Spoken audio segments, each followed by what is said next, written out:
Conclude कर दिया कि आप एक एनसाइक्लोपीडिया हैं इस सब्जेक्ट में। आपने इस ऑडियंस को, इस हाउस को from the very beginning new nomenclature और ओरिजिन ऑफ द प्लांट्स और मॉलिक्यूलर बेसिस पे कैसा उनका स्टार्ट हुआ और उनके लोकल नेम्स खासकर जम्मू कश्मीर और उत्तराखंड, हिमाचल प्रदेश के जो डिफरेंट स्पीशीज जो हो रही हैं और जो प्लांट्स लद्दाख से लेकर जम्मू कंडी एरिया तक ग्रो किए जा रहे हैं मेडिसिनल एरोमेटिक प्लांट्स और इवन जो एक्सटिंक्ट प्लांट्स हैं, वल्नरेबल प्लांट्स हैं, इंडिजिनस स्पीशीज हैं और मोर क्रिटिकल एंडेंजर्ड हैं, उन पर भी आपने इतने विस्तार से जो समझाने की कोशिश की है, हम उसके लिए आपका धन्यवाद करते हैं। और जो एक आपने हमें एक लेसन दिया है that the biodiversity should be conserved and the ecosystem must be maintained, इस पर हम जरूर हमारे जो स्टूडेंट्स और जो हमारे जो ऑडियंस हैं इसको मद्देनजर रखते हुए अपना जो भी हमारे स्पेशली जो स्टूडेंट्स हैं तो फॉरेस्ट्री के और मेडिसिनल एरोमेटिक प्लांट्स के वो इस इन गाइडलाइंस पे जरूर काम करेंगे। Thank you very much.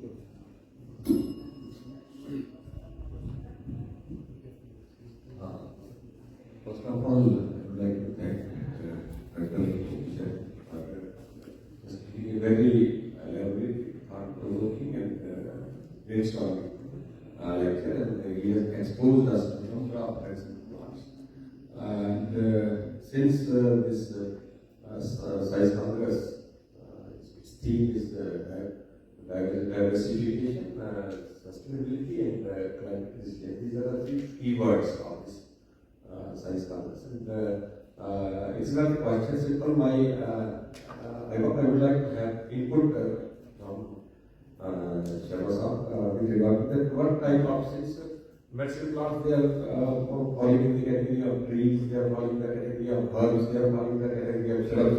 So, what are the different medicinal plants which can be taken in combination with our crop plants so that we can have diverse, you can say, type of crops in the different interest regions.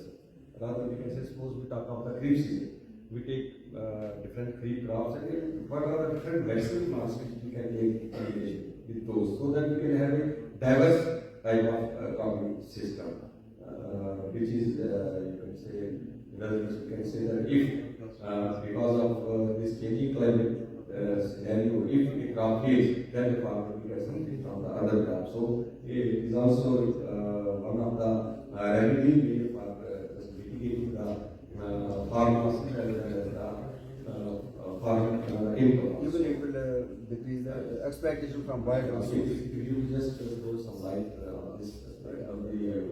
There are some standardized crop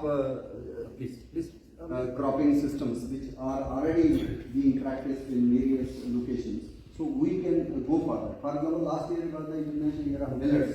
So in Uttarakhand we see this Paspalum strobiculata, that is called Kodo millet. That is cultivation. So there are some plants which are named as the companion plants. So they need to be preserved along the periphery of the farmlands since they are hosting some even harmful plants. Otherwise, if they will not find their wild food plants, then they will attack the agricultural crops. So that way they should also be. For example, one of the companion plants very common in Kashmir or even in Bhadrad area, that is the nettle plant, Urtica.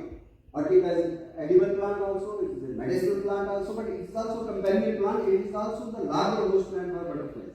I have heard, and even some of the farmers in Ladakh area, they are using this barley, wheat along with Inula rhydiana or Inula pushkar moon, which is being used as a substitute of put, Sasuria castus or Dolomia castus. तो वो चूंकि threatened है, critically endangered है और उसको माना जाता है जंगल में ही होता है, so you cannot export without permission. और कल्टीवेशन करने के बाद भी आपको बताना पड़ेगा कि this is the land where, but इसलिए पुष्कर मूल जो है उसको भी लोग जो है कल्टीवेशन में ला रहे।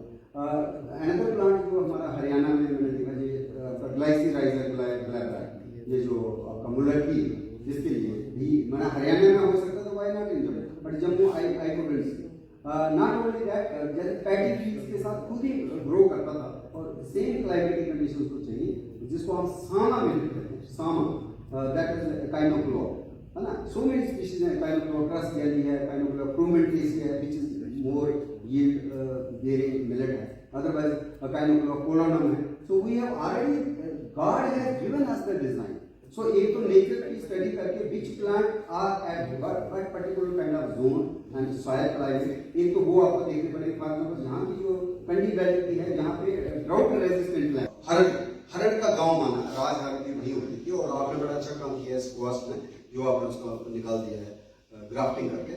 लेकिन मैं सोच रहा हूँ कि एक कोई गांव जिसको मतवार ऑलरेडी है बट उसको जरा थोड़ा सा एनरिच करना पड़ेगा, तो फार्मर को भी कोई प्रॉब्लम नहीं है क्योंकि एग्रो फॉरेस्ट्री का भी तो एक कंपोनेंट है ना, जहां आपने फार्म्स के साथ रखने हैं पेड़। तो कौन से पेड़, जैसे कश्मीर में देखिए उस लैंडस्केप है तो पॉपुलर और विलोज को काटते हैं, लद्दाख में भी विलोज को काफी ज्यादा रखा जाता है। इधर हम देखते हैं जैसे तमन ग्रीविया उसको ऑप्टिवा बोलते हैं, अपोजिट बोलते थे वो। हमने जब नहीं निकाला था अपना ये सिस्टम तब भी उन्होंने उसको प्रिजर्व करके रखा, fuel board it attracting the birds. लेकिन उसकी जगह अब हमारे पास दूसरा आ गया जिसको बोलते हैं फालसा। तो मुझे नहीं पता, phalsa is another plant which farmer must grow along with other crops, क्योंकि ये बहुत बड़ा ट्री नहीं होता और you can go for coppicing, इसको काट दो तो ये कापसिंग वगैरह आपको छोटे लेवल पे ही आपको फ्लावरिंग फ्रूटिंग हो जाएगी। You need not to grow it for that full tree size. और जैसे आपका हरड़ का है, हरड़ का छोटा अलग है, जो नेचर में जंगली देसी है वो बहुत बड़ा ट्री हो जाता है। तो ये जो आपकी साइंटिफिक इनोवेशंस हैं, चाहे वो टिश्यू कल्चर के थ्रू है, चाहे आपकी ग्राफ्टिंग टेक्निक्स हैं, एक तो वो ताकि ट्री मोस्टली लोग क्या करते हैं, कुछ शेड बेयरिंग क्रॉप्स होंगी, वो सन लविंग क्रॉप्स होंगी तो वो शेड बेयर नहीं करती। तो मुझे लगता है जो ऑलरेडी जो प्रैक्टिसेस जैसे व्हाइट एसेंट निगंडो है, मेडिसिन प्लांट है और लोग इसको यूज करें एज ए लाइफ एज, इसको फेंस के तौर पे। यहाँ हमारा एक और है सोल जिसको कहते हैं, शू जिसको कहते हैं, यूफोर्बिया राइलियाना। यूफोर्बिया राइलियाना ये कूटा मोड़ और ये आपके उधर काफी ज्यादा इसको लोग पहले गरना भी लगाते हैं, बेर भी होती है, but this was one of the recommended plant क्योंकि इसको कुछ पानी भी नहीं चाहिए होता है, यूफोर्बिया राइलियाना।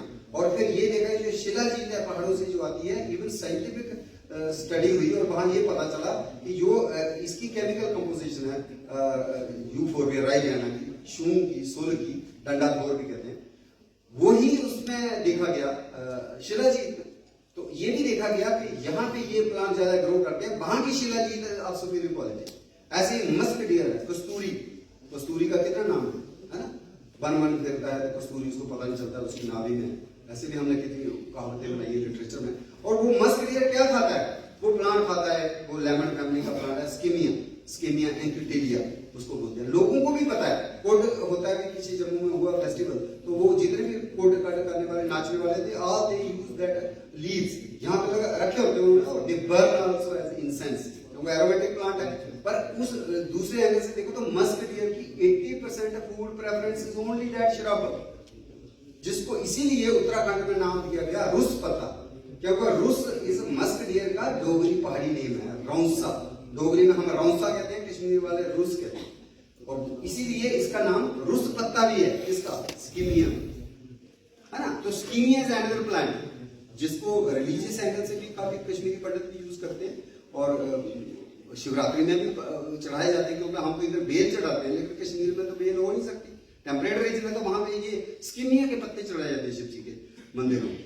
तो क्वेश्चन ये है कि एक तो हमारा जो ट्रेडिशनल कल्चरल है, एक तो वो इनपुट लेते हुए, दूसरा उसकी अपनी प्रेफरेंस क्या है, मॉइस्ट लविंग है कि ड्राउट लविंग है, और शेड टॉलरेंट है कि उसको सनी वो चाहिए। ये सारी चीजें देखते हुए और फिर इकोनॉमिक रिटर्न इज अनदर। और एक है कि कुछ एलिलोपैथिक काज करते हैं, कुछ ऐसे होते हैं release some chemicals which don't allow your other crops beneficial crops, तो वो भी आपको देखना है। क्रॉप रोटेशन तो एज ओल्ड है, क्या आपको लगाने ही चाहिए बीच में पाइजन सटाइलम जो मटर लगाना ही चाहिए, that will give it some kind of crop rotation. Even गेंदा, ये टैजिटस इज वेरी इंपॉर्टेंट, कि जिस जगह में आप लगा रहे हैं बैंगन या टमाटर, उसमें आपने 2 महीने के लिए छोड़ देंगे और उसमें इसकी क्रॉप रेज करनी। आपका जरूरी है floriculture is the only motive, आपका वेजिटेबल्स भी तो है ना, उसमें क्या होता है, उनको निमेटोड लग जाते हैं, जो अपने ब्रिंजल वगैरह हो गए या टमाटर आल्सो, उनको बोलते हैं फाइटोनिमेटोड्स, मिलाइडोगाइन, काग्निटा वगैरह वगैरह। तो वो जो है they take away the food, तो वो फिर यील्ड कम हो जाती है। But if you grow this tagetes, ये साल में एक फसल ले लो, उसके बाद फिर लगा तो वो स्टेबिलिटी हो जाती है। निमेटोड्स के लिए, निमेटोड का rather than applying the nematicides, fungicides, pesticides, organic farming में ये सारी चीजें, ये तो मास्टर्स आपके पास बैठे हुए, बट एज ए ले मैन जनरल जो है knowledge of farmers, that should also be rope in. मुझे लगता है whenever you go for some kind of, ये प्लांट जो है किस तरह से बिहेव करेगा, accordingly these are available. Time is also short, or many